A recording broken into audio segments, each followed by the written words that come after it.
The scent of pine and wet earth clung to everything in Greystone territory. To the wooden beams of the pack house, to the fur-lined cloaks hanging by the doors, to my own skin no matter how many times I scrubbed it raw. Tonight that scent mixed with something sharper, the metallic tang of anxiety that seemed to seep from every wolf gathered in the great hall. I stood at the very edge of the crowd. My blonde hair braided so tightly it pulled at my scalp. You're definitely going to be hooked by this twist of fate. Hit that like button. You're free to share your thoughts in the comment below and don't forget to subscribe. The hall is magnificent. Ancient stone pillars reach toward the vaulted ceiling, carved with the history of our kind, wolves running beneath full moons, battles won and lost, treaties signed in blood. Torches line the walls, their flames casting dancing shadows that make the carved wolves seem alive, watching, judging. The air is thick with incense and anticipation, and I can smell the various scents of the pack members surrounding me. Pine and earth, rain and smoke, all mingling together into something oppressive and inescapable. I'm about to be bound in an arranged marriage. A contract signed by my family, sealed with my father's mark, agreed upon by councils and elders I've never even met. My opinion was never requested. My desires were never considered. I am a pawn in a game of pack politics, a piece to be moved across the board to secure alliances and strengthen bloodlines. The irony isn't lost on me.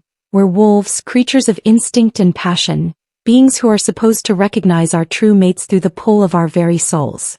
And yet here I stand, about to be chained to someone chosen by everyone except my own heart.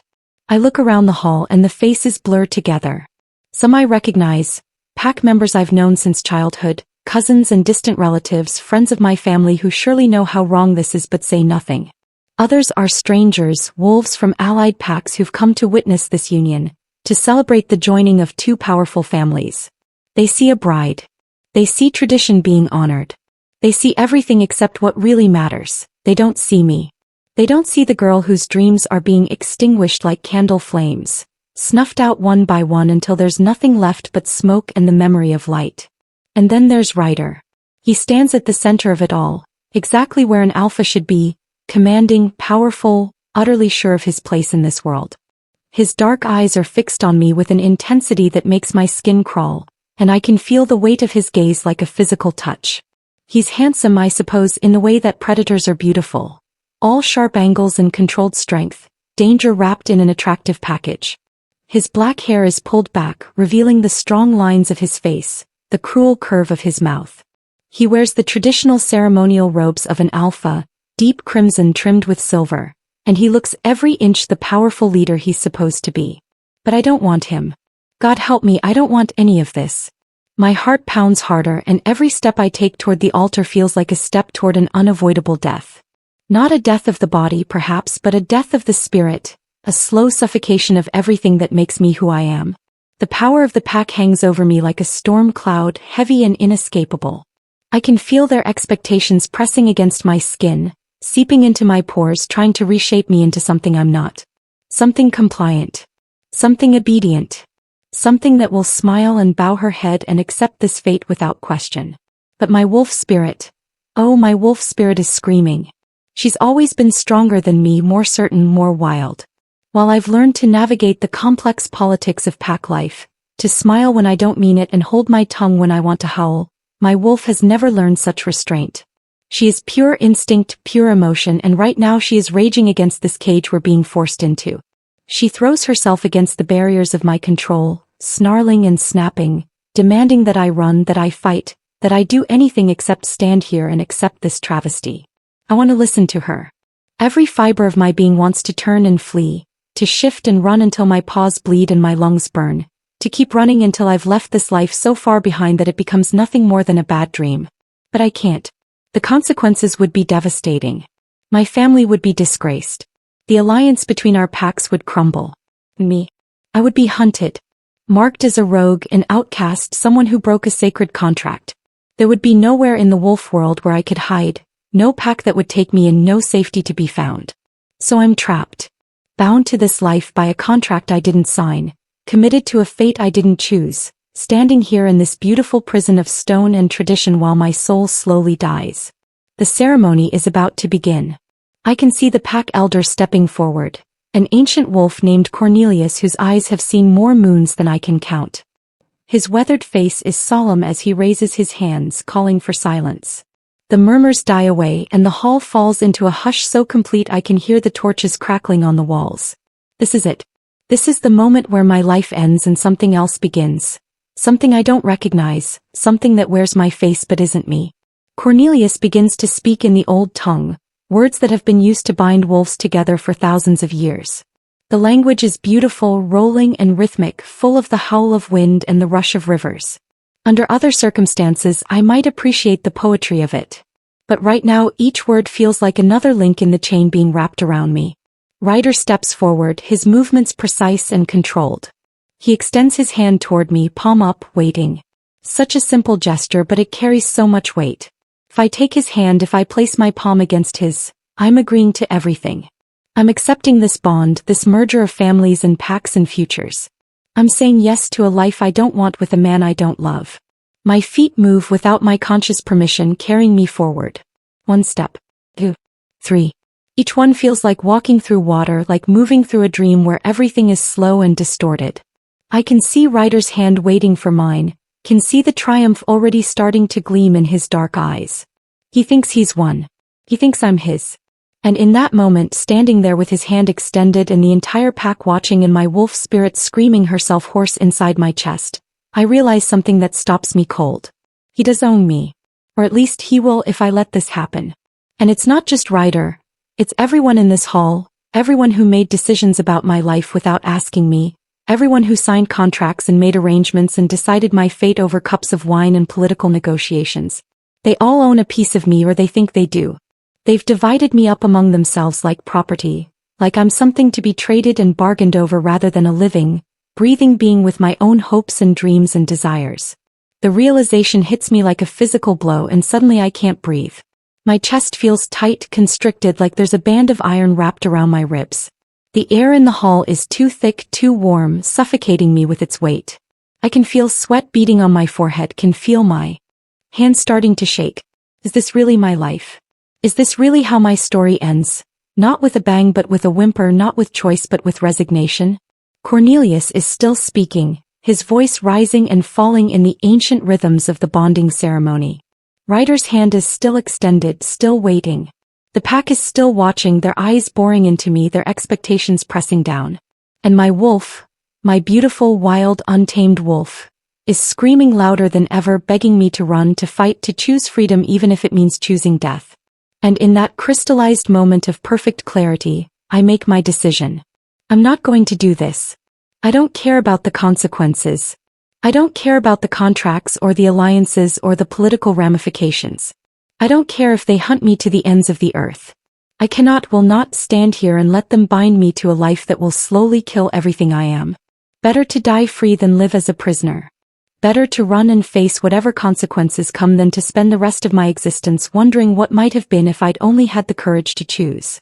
At that moment, with the eyes of the entire pack on me and Cornelius reaching the crucial part of the ceremony, I turn on my heels and run. The shock is instantaneous. I hear gasps behind me, hear Ryder's startled snarl, hear Cornelius's voice faltering and dying mid-word. But I don't look back. I can't look back. If I do, I might lose my nerve, might let guilt and shame and fear drag me back to that altar. So I keep my eyes forward and I run, pushing through the crowd of wolves who are too surprised to stop me. My heart is racing now for an entirely different reason. Not from fear or dread, but from the wild exhilaration of choosing.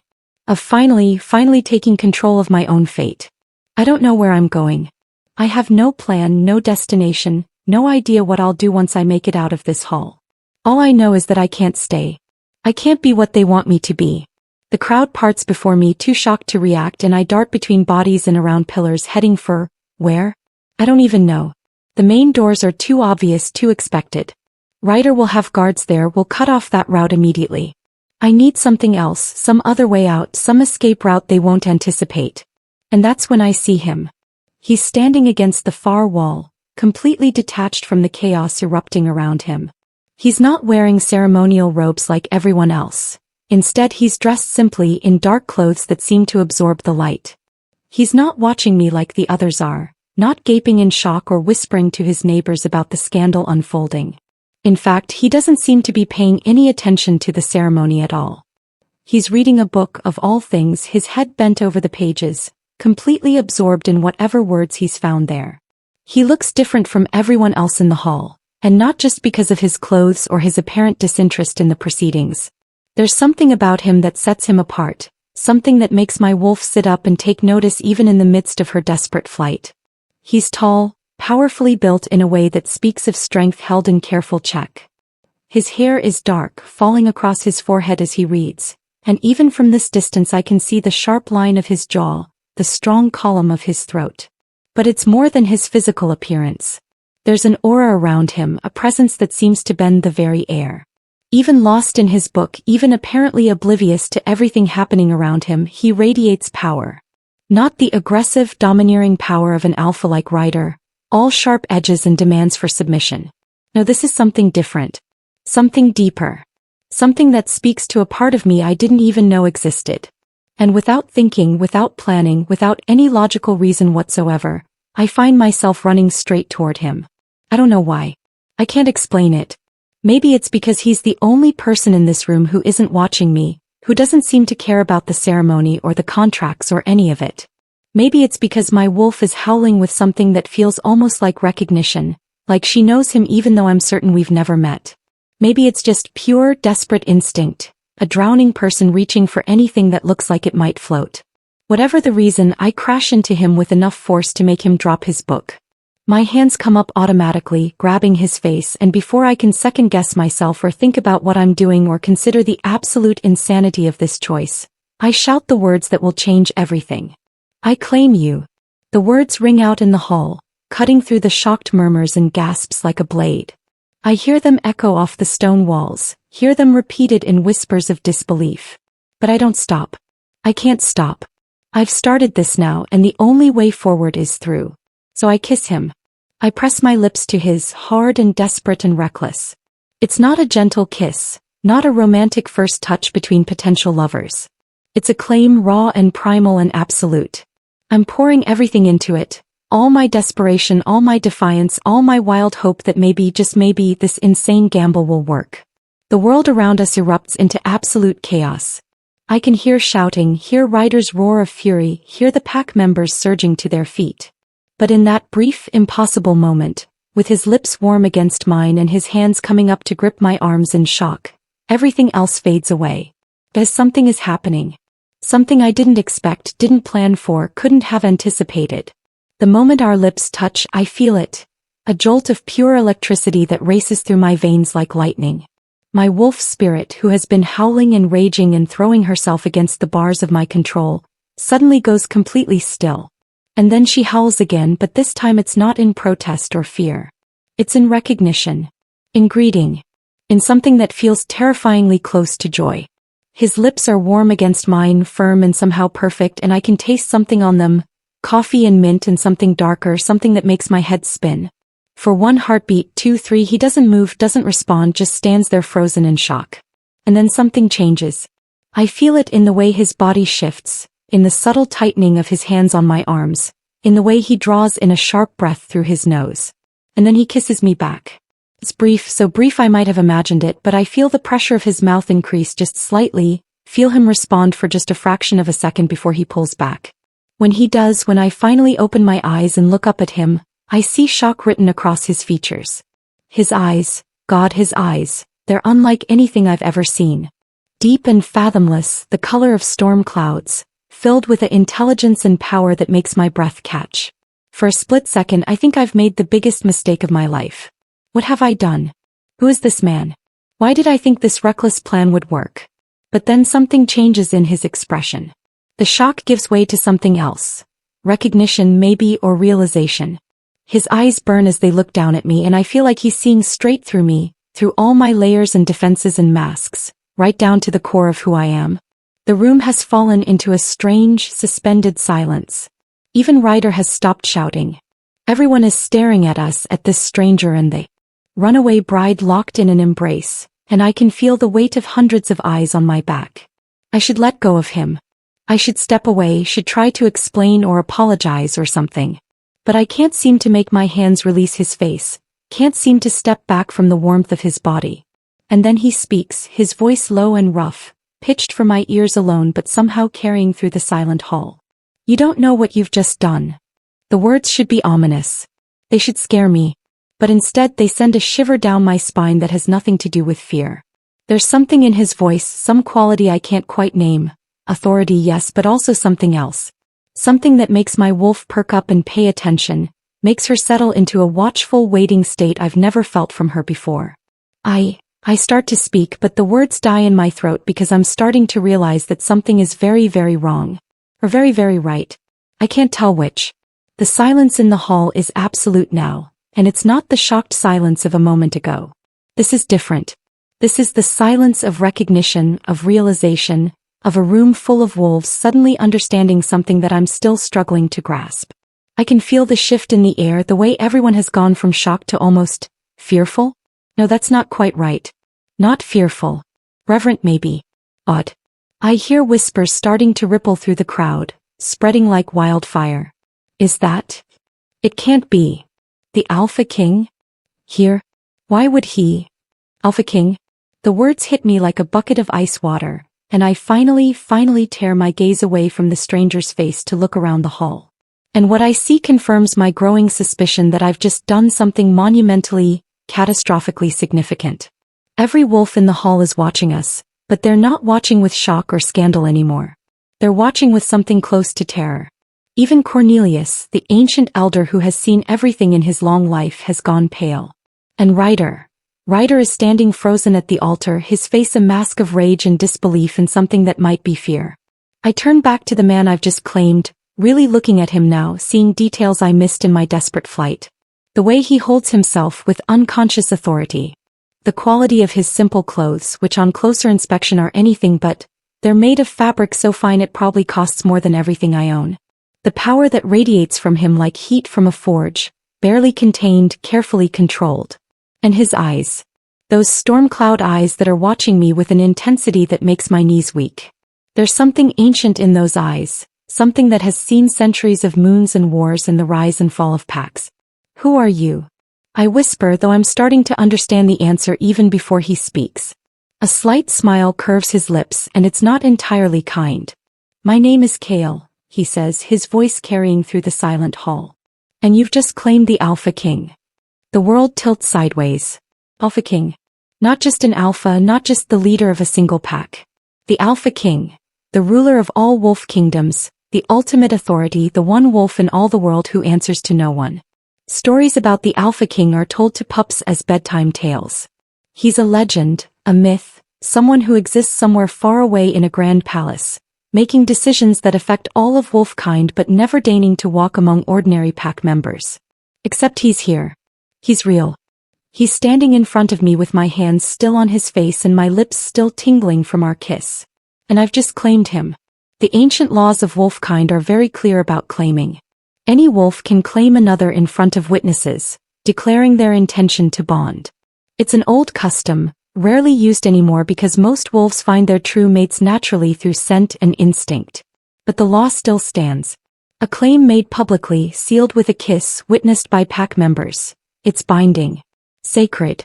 Unbreakable except under very specific circumstances. I claimed Kale, the Alpha King, in front of hundreds of witnesses. With a kiss that sent lightning through my veins and made my wolf sing. Oh God, what have I done? I start, my voice cracking. I didn't know. I was just trying to escape, he finishes for me, and there's something almost like amusement in his voice now. Yes, I gathered that. Running away from your arranged marriage, were you? Decided to claim the first man you saw. He says it so calmly, like this kind of thing happens to him every day. Like desperate runaway brides crash into him and claim him all the time. But there's a gleam in his eye that tells me he's not as unaffected as he's pretending to be. This is outrageous. Ryder's voice finally breaks through the shocked silence, and I hear him storming across the hall toward us. She was contracted to me. This claim is invalid. Kale doesn't even turn to look at him. His eyes stay fixed on me and I feel like he's reading my soul in those storm cloud depths. Is it? He asks mildly. Because unless pack law has changed significantly since I last checked, A claim made publicly and sealed with a kiss takes precedence over all contracts and arrangements. Particularly when the lady in question was clearly being forced into an unwanted bond. Forced. Ryder sputters and I can hear the rage building in his voice. She signed the contract. Her family agreed. Did she? Kale asks, and now he does turn to face Ryder, and I feel the shift in power like a physical force. When Kale looks at Ryder, when he focuses the full weight of his attention on the other alpha, the temperature in the room seems to drop. I find it interesting that you say she signed a contract when, from what I understand, it was her father who put his mark on the agreement. Tell me, Alpha Ryder, did this young woman actually consent to this arrangement, or was she simply informed that her future had been decided for her? The silence that follows is damning. Ryder's face goes from pale to flushed, his hands clenching into fists. That's not how things work in your pack. Kale interrupts smoothly. Perhaps. But need I remind you that you are not in your territory right now? These halls belong to neutral ground governed by the old laws. Laws that I, as Alpha King, am sworn to uphold. And those laws are very clear. Forced bonds are forbidden. Any wolf has the right to claim another and void an unwanted arrangement. But she claimed you. Ryder explodes, his control finally snapping. The Alpha King. That's impossible. That's completely within her rights, Kale says, and his voice has gone cold now, sharp as a blade. Are you questioning the ancient laws, Alpha Ryder? Are you suggesting that some wolves have more right to claim than others? That would be a very dangerous position to take. I can see Ryder struggling, can see him trying to find some argument, some way to challenge this without directly challenging the Alpha King himself. But there's no way out. Kale has invoked the ancient laws, the ones that supersede pack politics and arranged marriages and family contracts. And by those laws my claim on him is valid. More than valid. It's unbreakable. This isn't over, Ryder growls, but there's no real threat in it now. He knows he's lost. Her family will be dealt with appropriately, Kale says.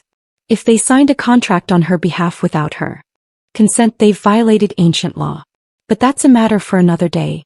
For now, I suggest you stand down, Alpha Ryder, before you say something that will have consequences you won't enjoy. It's not a suggestion. It's a command delivered in a tone that brooks no argument. And Ryder, for all his bluster and rage, knows better than to challenge the Alpha King directly. I watch as he struggles with his pride, with his anger, with the humiliation of losing his bride in front of his entire pack. But finally, mercifully, he bows his head in submission and steps back. The tension in the room doesn't ease, but it shifts. Becomes something different. The immediate danger has passed, but I can feel a new kind of energy building. Whispers are spreading through the crowd like wildfire. The Alpha King claimed in return. Did you see the way he looked at her? Maybe she's his mate? This changes everything. Kale's hand is still on my arm and I realize I'm trembling. Not from fear exactly, but from the sheer magnitude of what just happened. I ran from one fate straight into another, and I don't even know if this new fate is better or worse. I've escaped an arranged marriage to an alpha I didn't want, only to claim the most powerful wolf in existence. A wolf I know nothing about. A wolf who could destroy me with a thought if he chose. And yet my wolf is still singing, still settled in a way she's never been before, like she's finally found something she's been searching for all her life. We need to leave, Kale says quietly, and I realize he's right.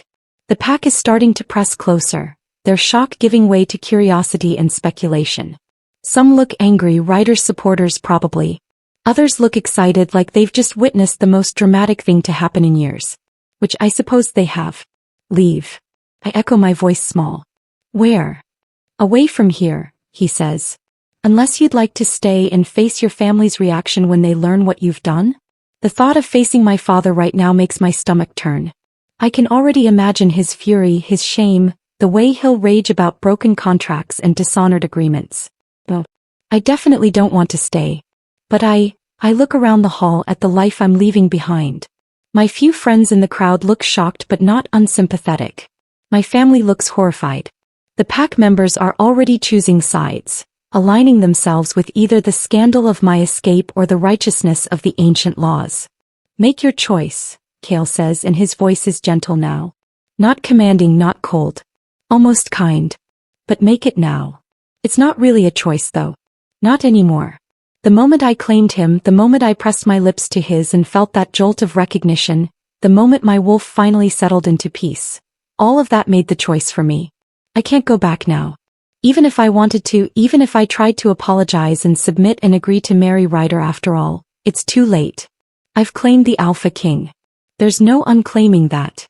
Yes, I whisper. Let's go. Kale nods once and then he's moving, keeping himself between me and the pack as we make our way toward a side exit I didn't even know existed.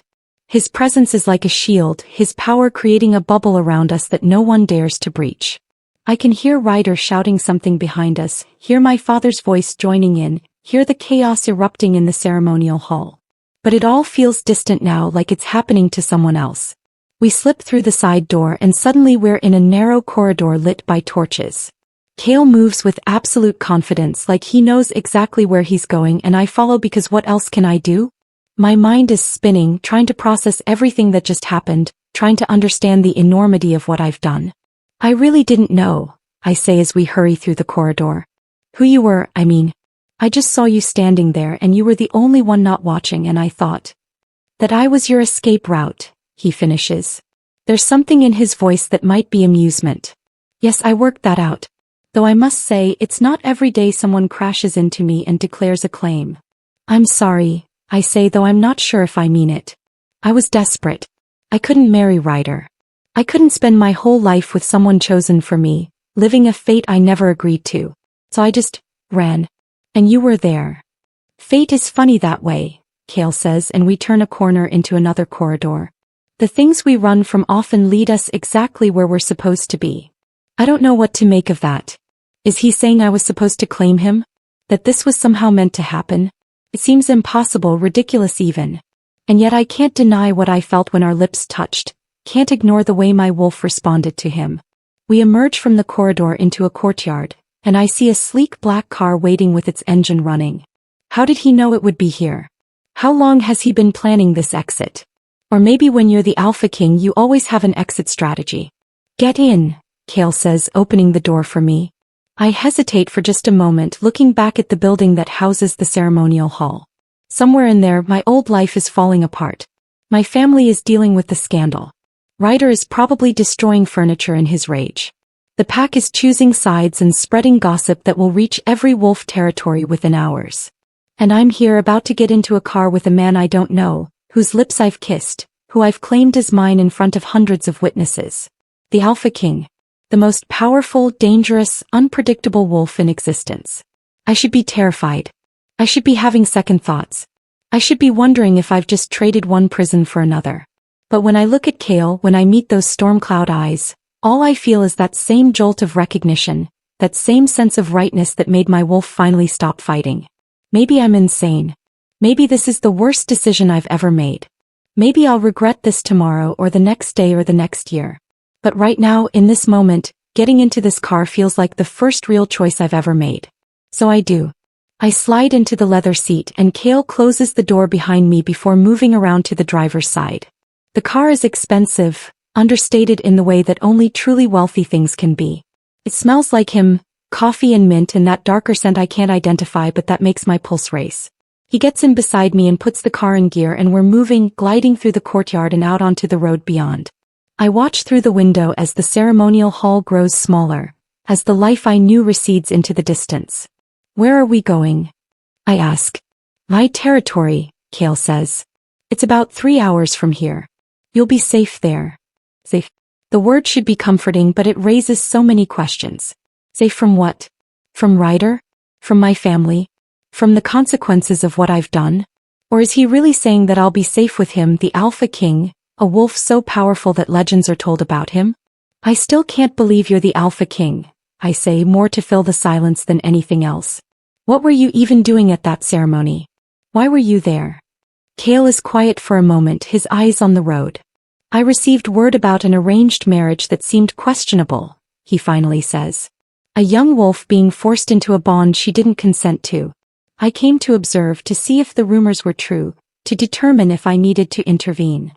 You were going to intervene? I ask, surprised. For me. For justice, he corrects. The ancient laws exist for a reason. Forced bonds weaken our kind, create resentment and unhappiness that poison entire packs. When I heard about your situation, I knew I had to see it for myself. So you were there for me, I insist. Even if you didn't know it. He glances at me and I see a smile tugging at the corner of his mouth. Perhaps. Though I didn't expect you to take matters into your own hands quite so dramatically. I feel heat rise in my cheeks. I panicked. I saw you standing there and you looked so disconnected from everything. Like you didn't care about pack politics or ceremonies or any of it. And I thought maybe if I claimed someone random, someone who had nothing to do with Ryder or my family, I could void the contract. I didn't think about what would happen after. I definitely didn't think I was claiming the Alpha King. Life rarely goes according to plan, Kale says. But sometimes the unplanned moments are the ones that matter most. We fall into silence again and I watch the landscape passing by outside the window. We're leaving the territory I've known all my life, heading into lands I've only heard about in stories. The Alpha King's territory is said to be vast and wild, full of ancient forests and mountains that touch the sky. It's where wolf traditions are strongest, where the old ways are still honored, where power and magic flow through the very earth. And I'm going there.